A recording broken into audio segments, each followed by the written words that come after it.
Bismillah, Assalamualaikum warahmatullahi wabarakatuh. Selamat pagi, salam sejahtera untuk kita semua. Saudara-saudara, bagaimana kabar hari ini? Alhamdulillah. Ya, meskipun saudara kuliah di rumah, kuliah daring, tapi saudara tetap harus semangat untuk meraih masa depan saudara. Hari ini kita kajian kebijakan pendidikan pertemuan ke-11.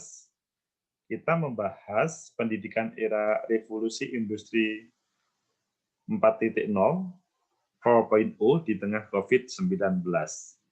Ya, ini adalah melanjutkan dari pertemuan ke-10 kemarin, jadi tetap pendidikan di perguruan tinggi. Terdapat 3 kebijakan Kemendikbud penyelenggara pendidikan tinggi di era new normal.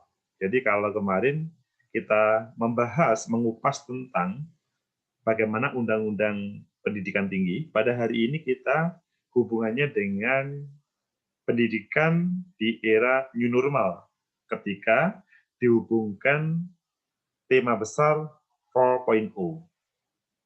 Pertama, terkait dengan pelaksanaan tahun akademik baru, tidak ada penundaan pelaksanaan tahun akademik 2020-2021. Jadi Kemendikbud atas nama negara mengatakan bahwa go ahead, jalan terus terkait dengan pendidikan kita. Tidak ada yang menghalangi karena proses pendidikan, pembelajaran, mengentaskan kemiskinan, itu tetap harus dilaksanakan. Meskipun suasananya ya kurang mendukung. Tetapi semua cara bisa dicarikan solusinya ketika ada kendala. Dan alhamdulillah, seperti yang saudara alami, hari ini adalah pertemuan ke-11, semua berjalan dengan bagus, meskipun ya 1-2 ada kendala ya. Dan kalau saudara perhatikan terhadap adik-adik kelas saudara, khususnya yang semester 1, para dosen belum ketemu mereka secara langsung. Semuanya pakai daring, tetapi prosesnya juga berjalan dengan baik, bahkan ujian pun juga bisa dilaksanakan. Kedua, terkait dengan kebijakan itu dari Kemendikbud, kebijakan terkait pelaksanaan proses pembelajaran di kampus selama masa adaptasi tatanan kehidupan baru, proses pembelajaran di kampus diutamakan menggunakan pembelajaran daring untuk mata kuliah teori. Maksudnya, kita kan tidak cukup ngomong pada waktu bulan Maret, April, yang waktu itu awal-awal dari COVID, tetapi ini adalah di era new normal, dalam artian ketika melangkah setelah masa COVID. Ya, waktu itu memang suasana negara sudah mengarah, kelihatannya COVID ini sudah hampir hilang. Meskipun dalam perjalanannya ketika new normal dijalankan, masih ada ya klaster-klaster baru. Dan ketika ada contoh tentang sekolah, maka negara langsung memberikan evaluasi.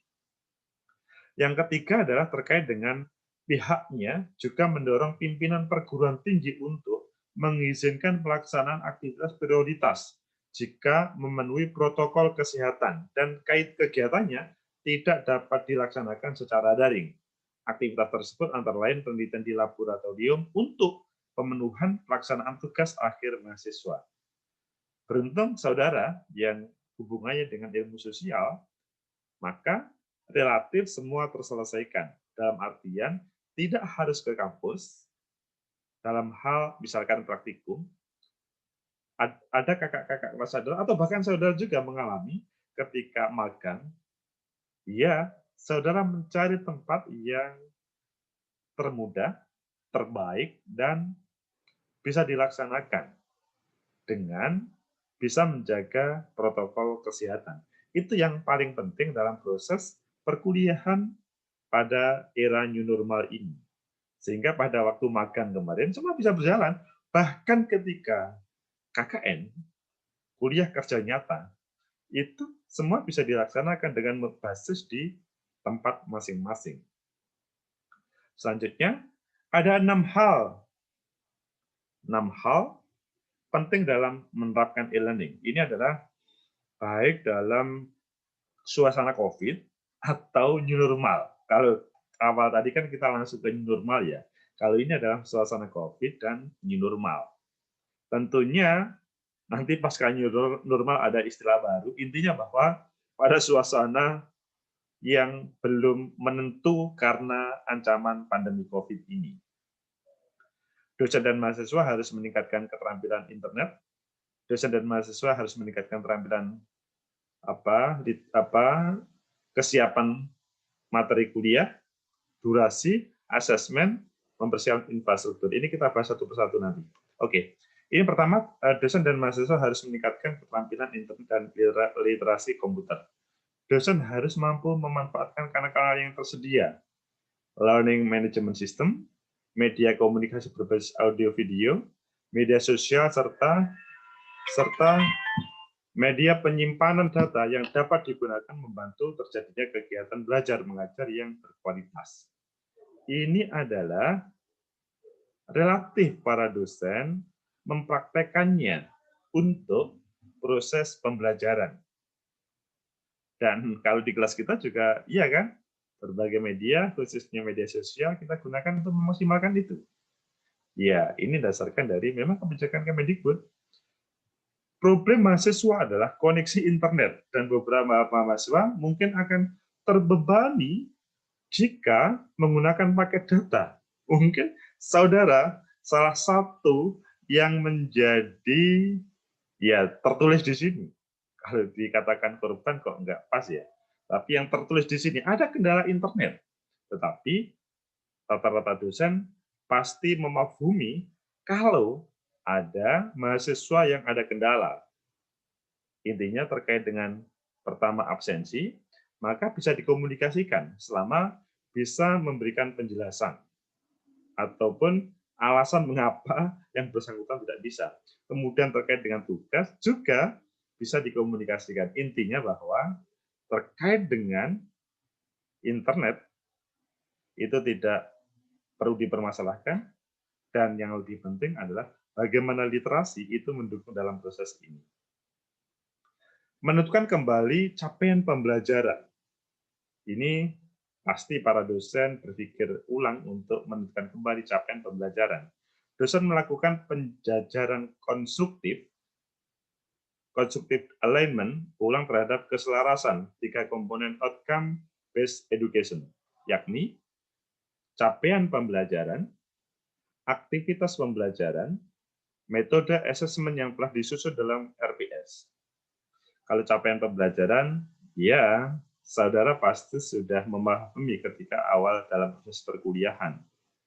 Aktivitas pembelajaran, ya semua daring dan selalu ada semacam evaluasi. Dan saudara berhak memprotes ketika ada yang kurang bisa diterima oleh saudara.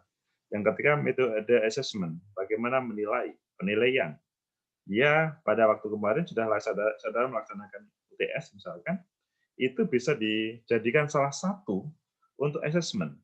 Intinya bahwa semuanya mendasarkan pada RPS. RPS selanjutnya tidak kaku yang hal ini akan menjadikan bahaya kalau kaku. Tetapi bagaimana selanjutnya outcome based education itu selanjutnya tercapai semuanya, capaian pembelajaran tercapai semuanya oleh mahasiswa. Dosen harus menjamin kesiapan atau readiness materi kuliah dengan perspektif. Dalam artian bahwa belajar mandiri dalam format digital sedemikian rupa sehingga mahasiswa mudah memahami materi kuliah, terutama jika diberikan secara luring. Jadi, ya sekarang itu kan mahasiswa itu kan, saya sebagai dosen, itu melihat mereka kreatif. Bahkan tanpa ada proses perkuliahan, mereka sudah belajar mandiri, mencari berbagai sumber. Lebih mudah dilihat adalah ketika mereka mendapatkan tugas atau mereka ketika melakukan menjalankan tugas akhir dari proses perkuliahan. Itu lebih mudah memahamkan atau mahasiswa itu mencari sumber-sumber sendiri sehingga lebih mudah terkait dengan menyempurnakan dalam proses perkuliahan tersebut. Selanjutnya adalah materi kuliah praktek menggunakan toolbox. Dosen diharapkan menyiapkan rekaman tutorial untuk dipelajari mahasiswa secara mandiri. Kalau hal ini yang praktek ini mungkin saudara pada waktu apa? Kalau di ilmu sosial, di sosiologi khususnya relatif jarang kan? Hanya ketika saudara magang misalkan, itu selanjutnya saudara harus ya menyesuaikan dengan kondisi yang ada di lapangan saudara. Tetapi relatif kembali sudah bisa terjalaninya. Khusus mata kuliah yang ada sifatnya kuliah lapangan, yang di situ ada survei misalkan,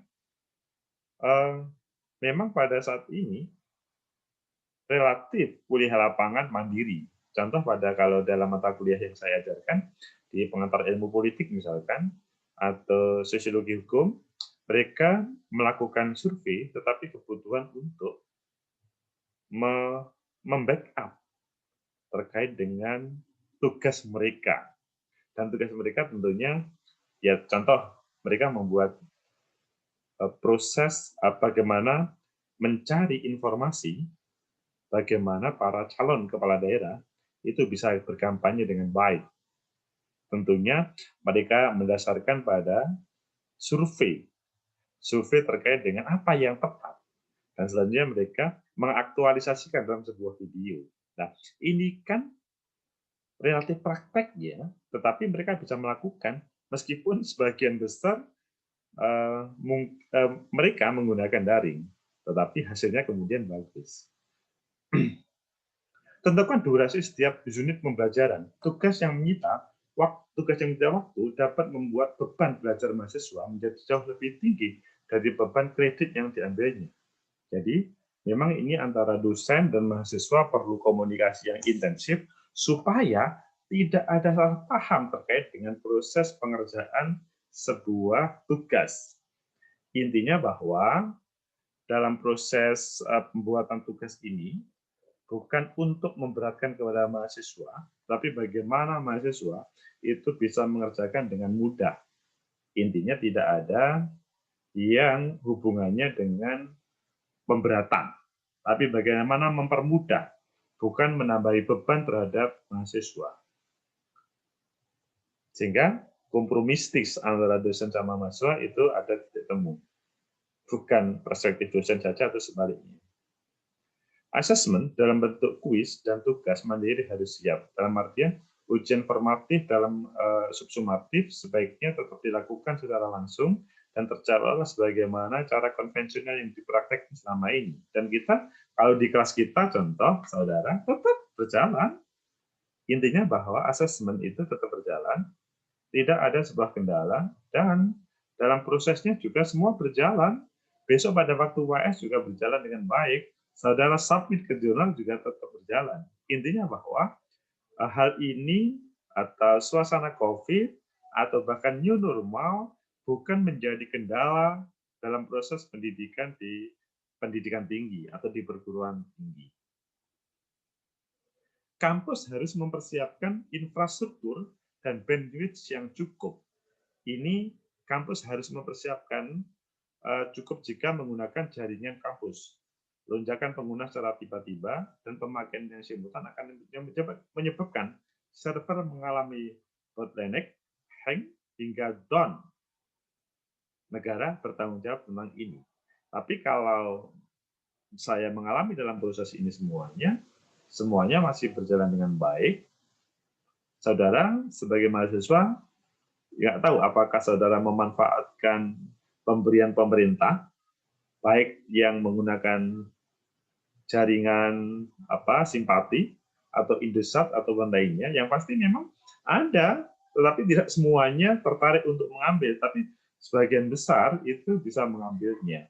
Tetapi yang paling penting adalah saudara juga bisa mengikuti proses perkuliahan ini dengan baik, dan kadang-kadang di rumah saudara juga sudah ada yang namanya WiFi, atau bahkan di warung kopi juga ada WiFi. Intinya bahwa itu semua bukan hal yang akan membatasi saudara belajar atau para mahasiswa belajar, tapi sebagai alat bantu.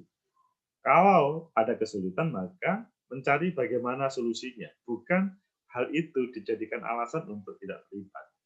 Tentunya karena kita pembahasannya sebenarnya bukan kelas kita, tapi pembahasan kita itu adalah di perguruan tinggi seluruhnya. Maka ini kita membahas tentunya se-Indonesia. Dan rata-rata kalau kita melihat prosesnya itu sudah berjalan dengan baik dalam proses daring ini. Bahkan PKKMB begitu pakai daring. Kalau mahasiswa melakukan ujian skripsi di kampus kita itu menggunakan jurnal, artikel jurnal, semua juga daring. Seminar proposal daring, ketika ujian relatif tinggal memilih para dosen, dan selanjutnya ada komunikasi, semua beres dan bisa. Selanjutnya, pada waktu wisuda, itu pun juga bisa. Yudisium dan wisuda itu pun bisa. Intinya bahwa perkuliahan di pendidikan tinggi pada suasana COVID atau pandemi COVID atau suasana new normal bisa berjalan semuanya dengan memperhatikan 3 kebijakan Kemendikbud dan 6 step trik yang kita sampaikan tadi. Bahwa pendidikan berubah, iya. Ini perlu menjadi catatan bagi kita bersama. Pendidikan di era new normal akan membawa banyak perubahan, terutama pada proses integrasi teknologi digital dalam proses belajar mengajar. Sebenarnya teknologi digital sudah cukup digunakan dalam dunia pendidikan sebelum pandemi COVID-19 terjadi, namun penggunaannya tidak semasif hari ini. Ini menunjukkan bahwa sebetulnya kita kalau pada suasana COVID ini bisa disyukuri juga bahwa pada saat ini kita tetap bisa melakukan pembelajaran meskipun sebelumnya kita juga sudah mulai menggunakan integrasi teknologi digital dalam proses pembelajaran. Dan pada masa COVID ini semacam lecutan bagi kita bersama bahwa perkuliahan itu atau dunia pendidikan kita, dunia perguruan tinggi kita sudah berubah. Nanti pasca new normal atau betul-betul new normal betul, kemungkinan ada sebuah kebijakan baru terkait dengan hal ini. Bahkan terkait dengan proses pendidikannya nanti sangat mungkin berubah karena pada waktu era pandemi COVID-19, di era new normal, proses pendidikan lewat daring itu bisa menyelesaikan semua permasalahan. Maksudnya pendidikan di perguruan tinggi. Jika dahulu teknologi digital itu bidang pendidikan hanya digunakan sebagai alat pendukung, saat ini teknologi digital digunakan sebagai instrumen yang utama. Itu menunjukkan bahwa kita tidak bisa dengan dunia digital atau teknologi digital, dan kita tidak bisa ketika ada sebuah kendala berhenti begitu saja tanpa ada usaha untuk mencari solusi. Itulah terkait dengan bagaimana kebijakan Kemendikbud terkait dengan pendidikan di perguruan tinggi di era new normal dan 6 step bagaimana kita dunia perguruan tinggi atau dunia kampus itu merespon dan melaksanakannya. Intinya sekarang sudah berubah. Kajian kebijakan pendidikan itu semuanya diarahkan ke digital, sehingga saudara sebagai mahasiswa yang mengikuti mata kuliah kajian kebijakan pendidikan, sekarang saudara harus berpikir, tidak harus luring semuanya, bahkan sampai tugas-tugas saudara, bahkan juga tentang masa depan saudara. Semoga ini menjadi motivasi saudara untuk menyelesaikan kajian kebijakan pendidikan. Yang lebih penting adalah menyelesaikan perkuliahan dan selanjutnya mencapai masa depan saudara. Semoga ada manfaat. Ketemu minggu depan dalam suasana dengan tema yang berbeda. Assalamualaikum warahmatullahi wabarakatuh. Selamat jumpa.